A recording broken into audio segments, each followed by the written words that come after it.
¿Qué sucede cuando la mano que debería protegerte es la misma que te empuja hacia el abismo? La historia que estás a punto de escuchar no es solo un relato sobre la supervivencia, es un viaje al corazón de la más profunda oscuridad humana y a la luz más inesperada que puede surgir de ella. Narra la historia de una pequeña niña abandonada a su suerte por la única persona que había jurado amarla, su propio padre, un hombre que valoraba más la perfección que la sangre de su sangre. Pero cuando todo parecía perdido, en el momento más oscuro, un héroe silencioso e improbable apareció. Un ser que el mundo suele ignorar, demostró tener una lealtad que ninguna fortuna puede comprar y una valentía que avergonzaría a los hombres. Prepárate para una historia que te hará cuestionar lo que crees saber sobre la maldad y te recordará que la verdadera nobleza no reside en la riqueza, sino en un corazón puro. Pero antes de sumergirnos en este viaje, me encantaría saber desde qué rincón del mundo nos estás acompañando. Es una alegría inmensa sentir que estos relatos pueden tocar corazones en tantos lugares diferentes. Por favor, deja tu comentario aquí abajo. Dime tu país, tu ciudad y qué hora es allí. Saber que estás del otro lado le da un sentido aún más grande a todo esto. En el corazón de las vastas tierras que llevaban el apellido Vargas por generaciones, el silencio no era paz, sino poder. Ricardo Vargas se movía a través de ese silencio como un rey en su castillo, un hombre forjado en la frialdad del dinero y la obsesión por un linaje perfecto. Cada árbol, cada sendero de aquel bosque le pertenecía, pero su verdadero dominio era sobre las apariencias, un mundo impecable donde no había lugar para el más mínimo defecto. A su lado, su hija Elena, de apenas 6 años, caminaba con pequeños saltos para seguirle el paso. Llevaba en su pierna una leve cojera, un recuerdo casi invisible de un nacimiento complicado, pero para los ojos de Ricardo, esa pequeña imperfección era un grito, una afrenta constante a su nombre y a la imagen de perfección que tanto se esforzaba por proyectar ante el mundo. Ella, con la inocencia intacta de su edad, solo veía a su padre, un hombre alto y distante al que amaba con la totalidad de su pequeño corazón, sin sospechar que para él, ella era un error que debía ser borrado. El viaje hasta el corazón del bosque había sido tenso, envuelto en el aroma a cuero del auto de lujo y la indiferencia de Ricardo. Ahora, de pie bajo la sombra de árboles centenarios, él le hablaba a Elena sobre la naturaleza, pero sus palabras eran huecas, un guión memorizado.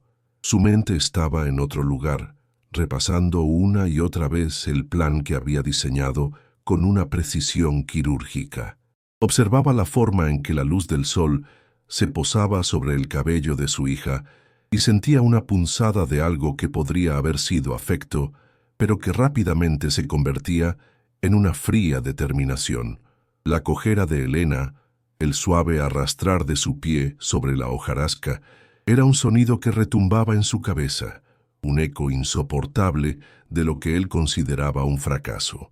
En su mundo, la debilidad no merecía compasión, sino que debía ser extirpada como una mala hierba en un jardín perfectamente cuidado. Y ese jardín era su vida, su legado.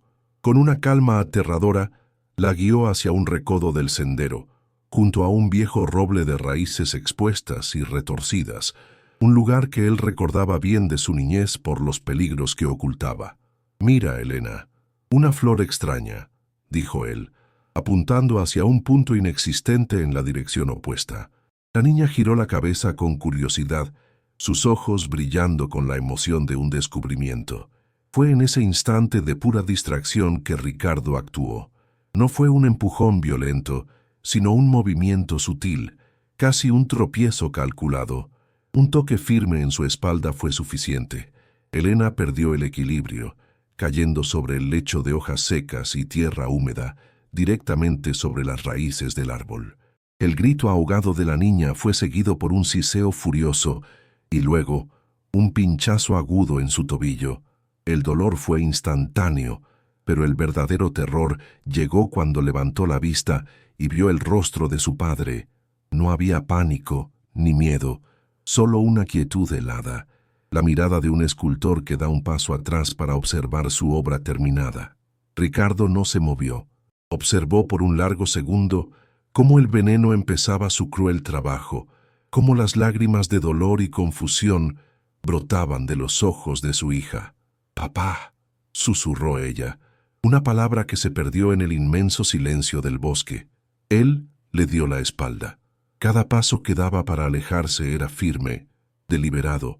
El sonido de sus zapatos caros aplastando las hojas secas era la única respuesta al llanto de la niña. En su mente, no estaba abandonando a su hija, estaba podando una rama defectuosa del árbol genealógico de los Vargas. Estaba protegiendo su futuro, su nombre, su perfección. Mientras se alejaba, ya estaba construyendo la historia de un trágico accidente, ensayando la expresión de un padre desconsolado.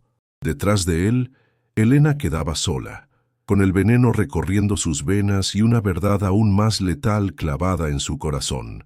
El monstruo del que debía protegerse no era la serpiente, sino el hombre que le había dado la vida. ¿Cuántas veces el mal se disfraza de normalidad, oculto detrás de una sonrisa o un gesto amable? Si esta historia ya te ha tocado el alma, suscríbete a nuestro canal para que juntos podamos seguir descubriendo relatos que nos recuerdan la importancia de mirar más allá de las apariencias.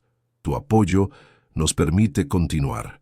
No muy lejos de allí, ajeno a la maldad que acababa de anidar en el bosque, un burro llamado Valiente vivía sus días en una rutina de paz. No era una criatura de estampa imponente ni de linaje noble. Era un animal humilde, de mirada paciente y orejas largas que parecían captar todos los secretos de la tierra. Su mundo era el de la hierba fresca bajo el sol, el peso familiar de la carga que a veces le ponía su dueña Isabel y el sonido del viento peinando los árboles. Pero esa tarde, un sonido antinatural rompió la armonía de su mundo. Fue un lamento agudo, débil, casi devorado por la distancia, pero inconfundible, el llanto de un niño. Para un ser como Valiente, cuyo instinto estaba grabado con la protección de los indefensos, aquel sonido no fue solo un ruido, fue una alarma, un llamado urgente que sacudió su alma tranquila y despertó una fuerza que ni él mismo sabía que poseía. De inmediato, levantó la cabeza, sus orejas girando como dos antenas en busca de la fuente de aquella angustia. Dejó la hierba a medio masticar y sin ninguna orden, sin ninguna duda, se puso en marcha. Su andar no era el galope elegante de un caballo, sino un trote decidido, obstinado, que no conocía obstáculo. Se adentró en la espesura del bosque, un lugar que conocía tan bien como a sus dueños, moviéndose con una seguridad que contrastaba con la fragilidad del sonido que lo guiaba.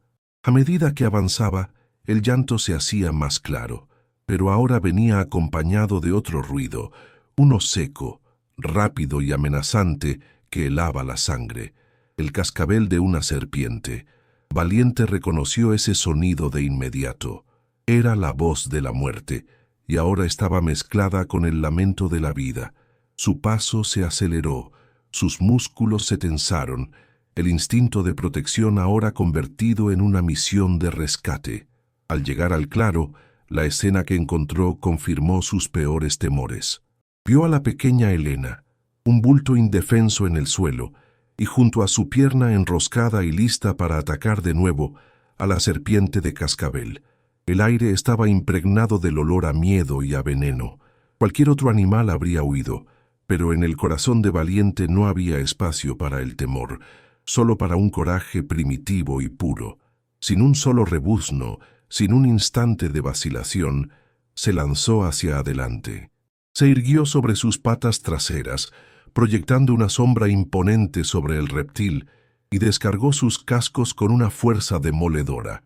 1, 2, 3 veces golpeó la tierra con una precisión letal.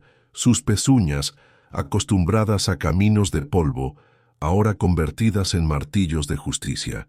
El sonido seco de los golpes resonó en el claro, hasta que el siseo cesó y la amenaza quedó reducida a un cuerpo inmóvil en el suelo. El peligro inmediato había pasado. El silencio regresó al bosque, pero esta vez era un silencio diferente, expectante, valiente, con la respiración agitada. Bajó la cabeza y se acercó lentamente a la niña. Olfateó su cabello, su rostro manchado de lágrimas y tierra, y le dio un suave empujón con el hocico, como preguntándole si aún estaba allí. Elena, en su delirio de fiebre y dolor, apenas pudo abrir los ojos, pero sintió aquel toque cálido y vio una gran silueta a su lado.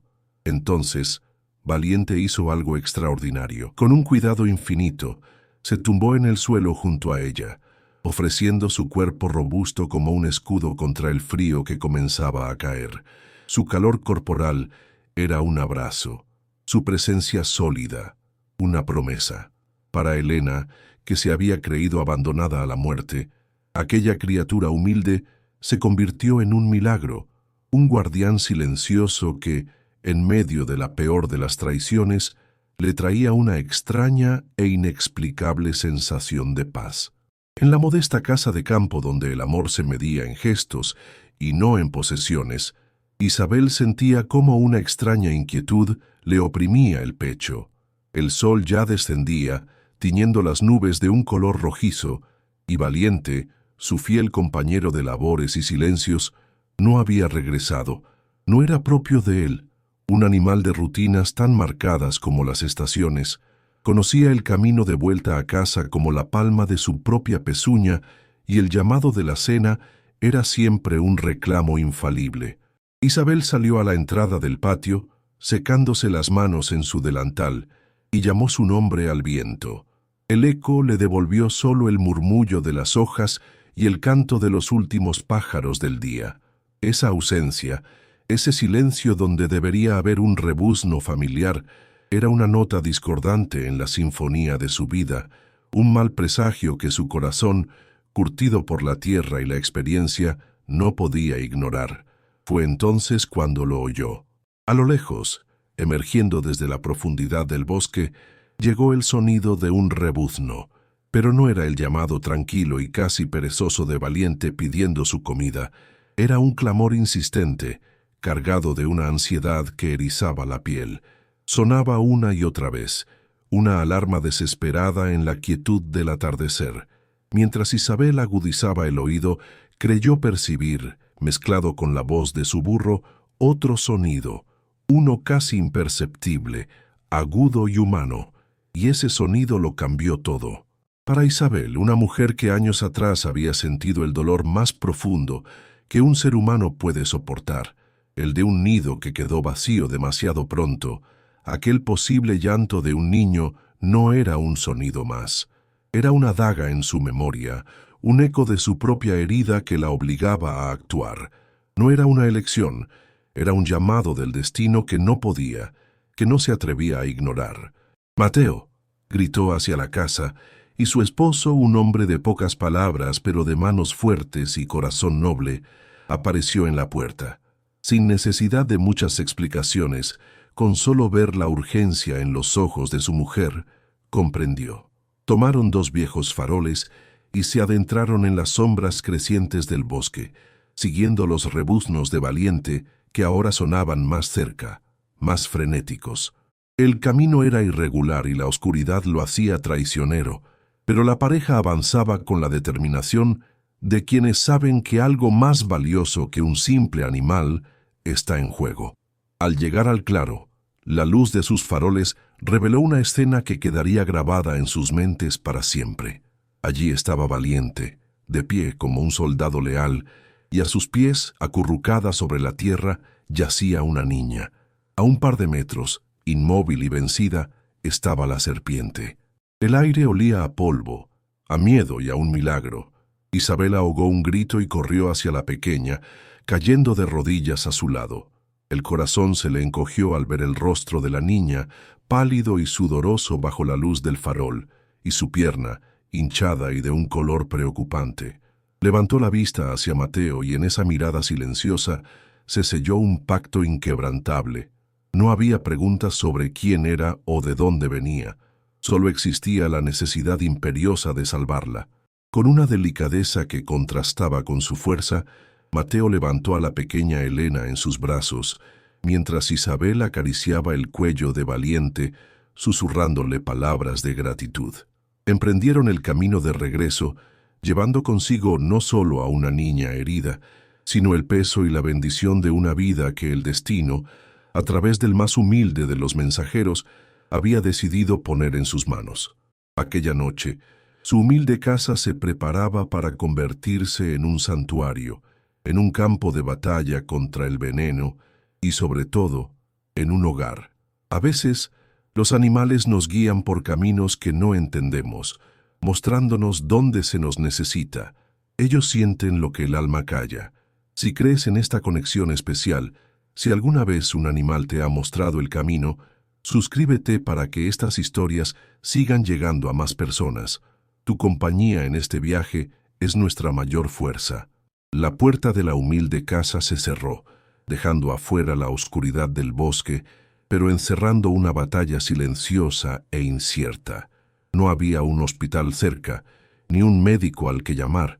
El pueblo más cercano estaba a horas de distancia, un viaje que la frágil vida de Elena no soportaría. En ese santuario improvisado, la única medicina disponible era la que guardaba la memoria de la tierra y la fe de sus protectores. Mateo depositó a la niña en una cama con la suavidad de quien maneja un tesoro, y de inmediato Isabel se hizo cargo. Su rostro, habitualmente sereno, era ahora una máscara de concentración y una profunda congoja. Observó la herida, la hinchazón que avanzaba por la pequeña pierna como una marea oscura, y supo que se enfrentaba a un enemigo rápido y mortal. No había tiempo para dudar. Aquella noche, la ciencia sería reemplazada por la sabiduría y la esperanza, por la tenacidad. Isabel se movió por su cocina y su pequeño jardín con la precisión de una experta. Sus manos, acostumbradas a amasar el pan y a cuidar de sus animales, ahora se convirtieron en las de una sanadora. Abrió viejas cajas de madera que olían a manzanilla y a tierra seca, sacó raíces que había recogido en la luna menguante y hierbas que su abuela le había enseñado a identificar. Cada gesto era un ritual, una oración. Machacó hojas frescas hasta convertirlas en una pasta verde y espesa que aplicó sobre la herida, un emplasto destinado a extraer el mal. Puso a hervir raíces amargas en un caldero sobre el fuego, creando una infusión oscura cuyo olor impregnó toda la casa. No eran remedios de un libro, sino el legado de generaciones de mujeres que habían aprendido a leer los secretos del monte. Mateo la observaba en silencio, alcanzándole lo que necesitaba, manteniendo el fuego vivo, su presencia sólida, un ancla en medio de aquella tempestad. Para Elena, el mundo se había convertido en un torbellino de sensaciones. Flotaba en un mar de fiebre, donde el calor la quemaba por dentro y el frío la hacía temblar. A ratos, la oscuridad se disipaba y podía ver, como a través de un velo, el rostro de Isabel inclinado sobre ella, susurrándole palabras tranquilizadoras que no llegaba a entender. Sentía el frescor del paño húmedo en su frente y el ardor del emplasto en su pierna. En esos breves instantes de lucidez, fragmentos de la pesadilla que había vivido se escapaban de sus labios en un murmullo febril. «Papá, los ojos de papá», decía. «No le gusta cómo camino». Me empujó. Eran piezas de un rompecabezas terrible que Isabel y Mateo comenzaban a armar, añadiendo horror a su ya pesada preocupación.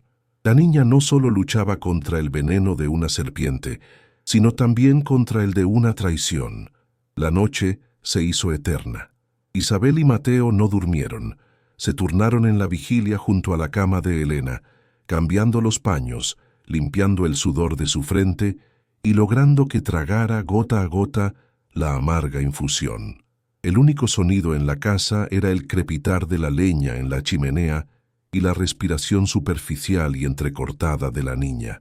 En esas horas de angustia compartida, El vínculo entre ellos y aquella pequeña desconocida se forjó con la fuerza del acero. Ya no era una niña que habían encontrado, era su niña. Cada bocanada de aire que Elena tomaba era una victoria para ellos. Luchaban juntos, una familia improbable nacida de la crueldad y la compasión, aferrándose con todas sus fuerzas a un hilo de vida, mientras en las venas de la pequeña, la batalla entre el veneno de la serpiente y el amor de sus salvadores llegaba a su punto más crítico. Mientras en una humilde cabaña se libraba una batalla por la vida, a varios kilómetros de allí, Ricardo Vargas orquestaba su propia obra de teatro. Horas después de abandonar a su hija, regresó no como un asesino silencioso, sino como un padre devastado. Hizo sonar las alarmas, movilizó a la policía local y reunió a voluntarios del pueblo con la urgencia de quien ha perdido lo más preciado. Su voz, entrenada para cerrar negocios de millones de dólares, ahora se quebraba en el momento justo al contar la historia de un terrible accidente, de una distracción de un segundo en el bosque y de una hija que había desaparecido. Lloraba, pero sus lágrimas parecían calculadas. Su angustia era un espectáculo perfectamente montado para la galería, una actuación tan convincente que la gente del pueblo, conmovida por su aparente dolor, se lanzó sin dudar a la búsqueda, sin saber que buscaban a la víctima de un monstruo que ahora dirigía su propio rescate. La búsqueda se extendió durante horas, con Ricardo siempre a la vista, dando órdenes, señalando en mapas y proyectando la imagen de un hombre que se negaba a rendirse. Finalmente, la noticia de que una pareja de granjeros había encontrado a una niña herida llegó a sus oídos. El convoy de vehículos y voluntarios se dirigió entonces hacia la casa de Isabel y Mateo, con Ricardo a la cabeza. Al bajar del todoterreno, su máscara de padre desesperado estaba firmemente en su lugar. Sin embargo, había un detalle que desentonaba con la cruda realidad del monte. Su ropa, aunque de estilo rústico y cara, estaba impecablemente limpia. Sus botas de cuero apenas tenían polvo y no había ni un rasguño en sus manos o rostro. Era la imagen de un hombre que había estado esperando en un lugar cómodo, no la de alguien que se había abierto paso entre zarzas y barrancos buscando a su hija. Este detalle, invisible para la mayoría, fue como un grito de alarma para Mateo, apoyado en el marco de su puerta, con la ropa manchada de tierra y el cansancio real grabado en su rostro, observó al hombre rico. Mateo era un hombre de campo. Sabía lo que el bosque le hacía a una persona. Sabía que la desesperación dejaba marcas, rasgaba la ropa, ensuciaba la piel y, sobre todo, dejaba en los ojos una mirada vacía que ninguna actuación podía imitar. Y en los ojos de Ricardo Vargas no había ese vacío, había cálculo. Vio la forma en que Ricardo dirigía a los voluntarios, con la arrogancia de un patrón, no con la humildad de un padre suplicante. Un escalofrío recorrió la espalda de Mateo.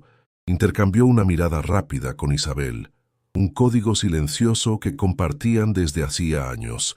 En esa mirada le transmitió su sospecha, una verdad terrible que su instinto le estaba gritando.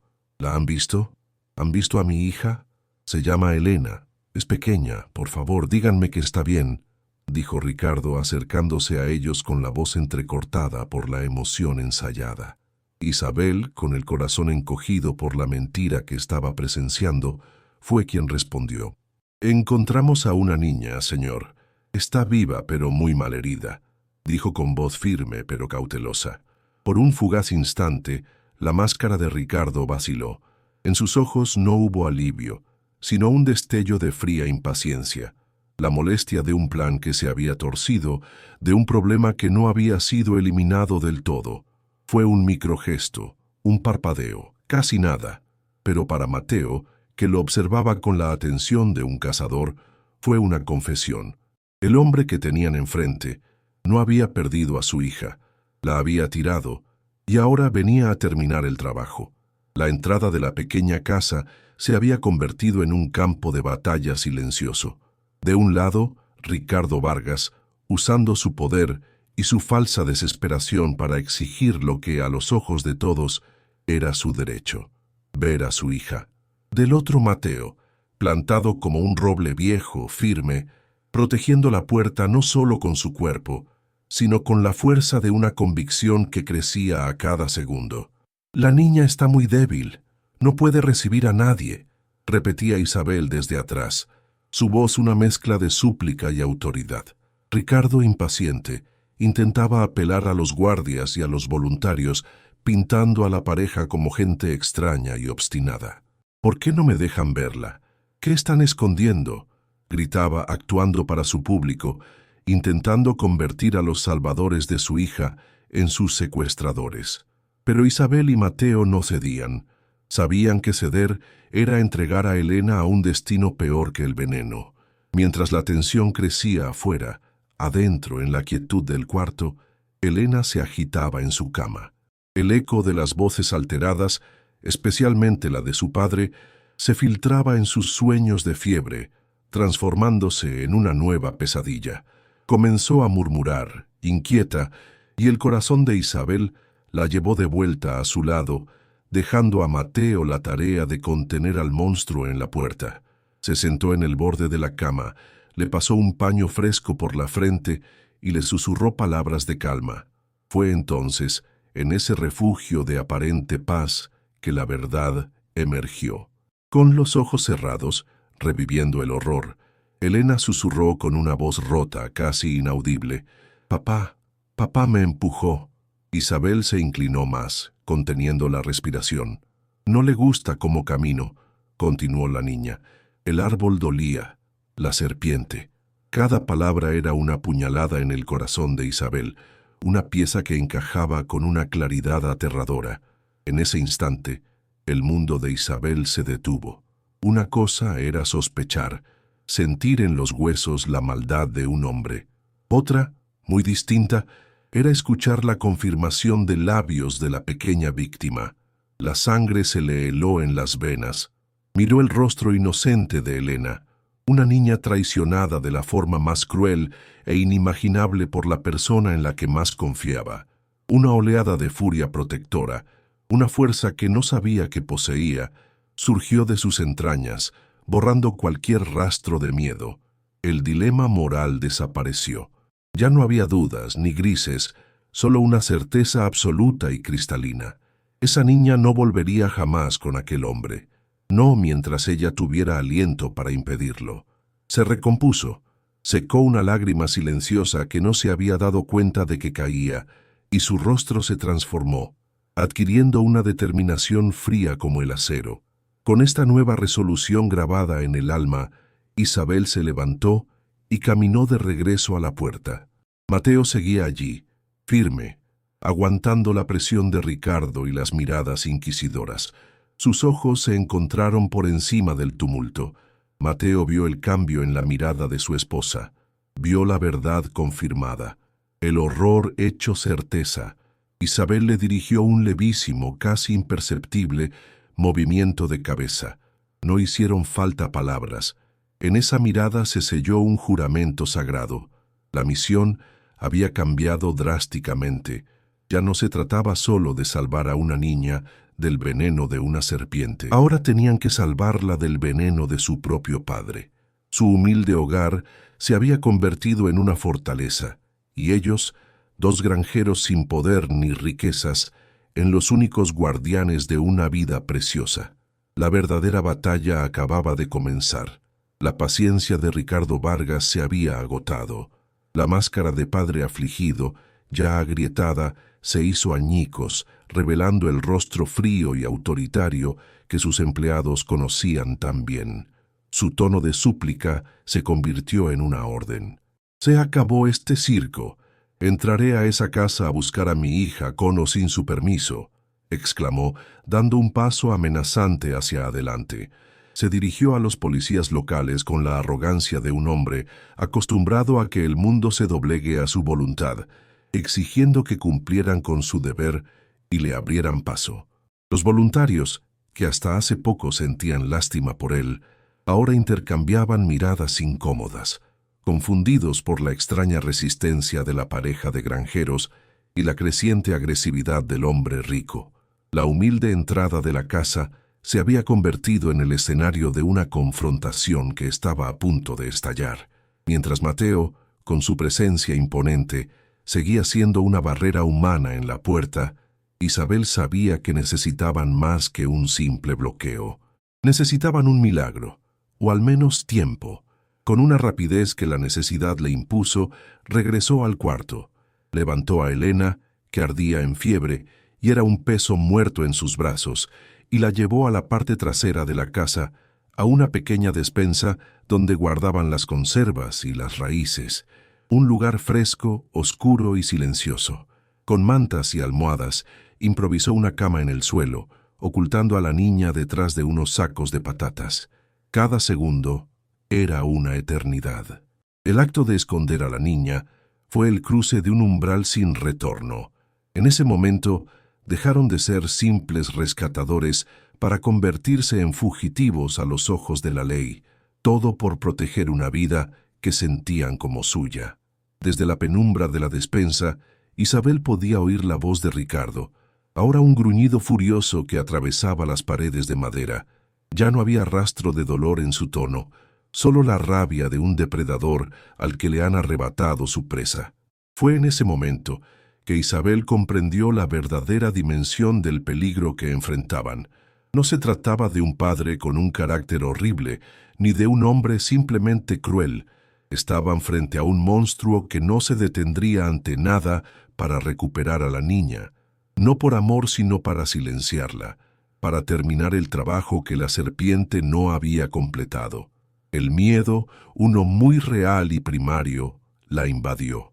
Miedo por la niña, por Mateo, por ella misma. Su hogar, su único refugio, de repente se sentía increíblemente frágil, un castillo de naipes a punto de ser derribado por un soplo de maldad. Isabel respiró hondo, canalizando el miedo y convirtiéndolo en coraje.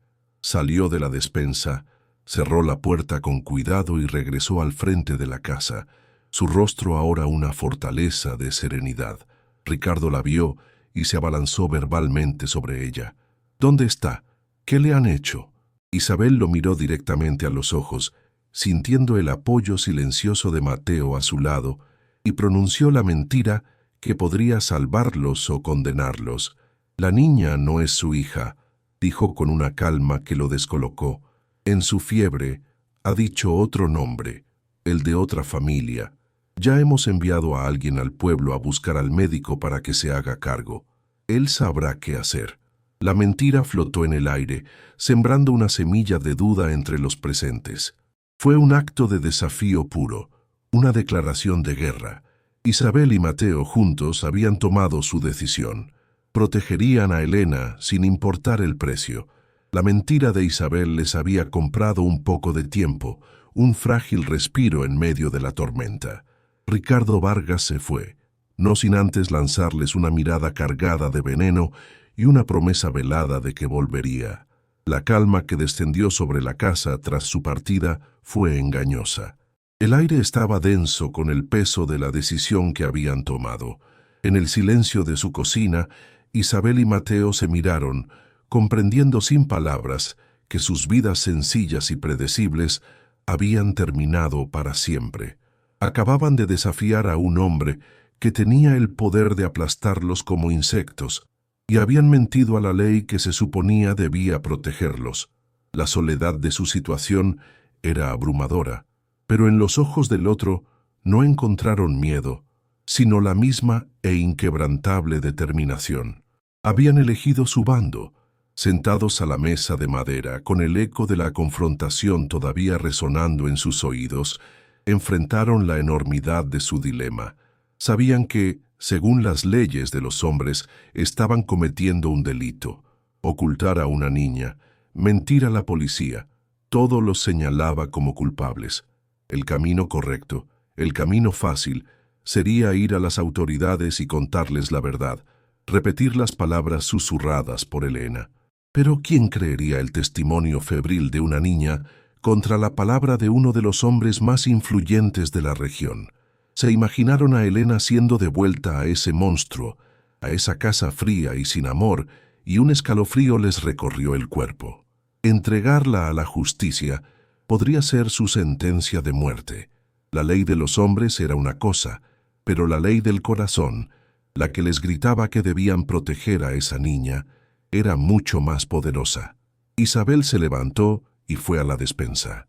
Abrió la puerta con cuidado, y la luz del farol iluminó el rostro de Elena, que por primera vez dormía con una serenidad casi pacífica, como si su cuerpo supiera que finalmente estaba a salvo. Mateo se unió a ella, y juntos observaron a la pequeña. En ese instante, todas las dudas, los miedos y los dilemas morales se desvanecieron, reemplazados por una emoción tan pura y abrumadora que llenó todos los vacíos de sus vidas. El destino, o quizás Dios, les había arrebatado una vez la posibilidad de ser padres, pero ahora de la forma más extraña y dolorosa les estaba ofreciendo una segunda oportunidad. Cuidar de Elena ya no era una obligación nacida de la compasión, era una promesa sagrada, un vínculo forjado en el fuego de la traición y la lealtad. Esa niña, traída a su puerta por un humilde burro, era ahora el centro de su universo. Ya no eran solo Isabel y Mateo, los granjeros, eran los guardianes de Elena. No sabían qué traería el mañana, qué batallas tendrían que librar o qué precio tendrían que pagar. Sabían que el camino por delante sería peligroso y lleno de obstáculos, pero por primera vez en mucho tiempo sus vidas tenían un propósito más grande que ellos mismos. Se pararon en el umbral de su nueva realidad, no como dos personas asustadas, sino como una familia, unida por un amor incondicional y un coraje silencioso. Estaban listos para enfrentar cualquier cosa, juntos, porque algunas promesas no se hacen con palabras, se sellan con el alma, y ellos le habían prometido a Elena un hogar, un santuario, una vida. Y esa era una promesa que estaban dispuestos a defender hasta el final. El amor verdadero a menudo nos pide actos de valentía que nunca creímos posibles. ¿Crees que Isabel y Mateo tomaron la decisión correcta? Cuéntame en los comentarios qué habrías hecho tú en su lugar. Tu opinión es muy valiosa. Si esta historia de coraje y protección te ha conmovido, por favor compártela para que más personas recuerden que la verdadera familia es la que se elige con el corazón. Muchísimas gracias de todo corazón por haberme acompañado hasta el último segundo de esta historia. Vuestra presencia y vuestros comentarios son el alma de este canal. Nos vemos en el próximo video.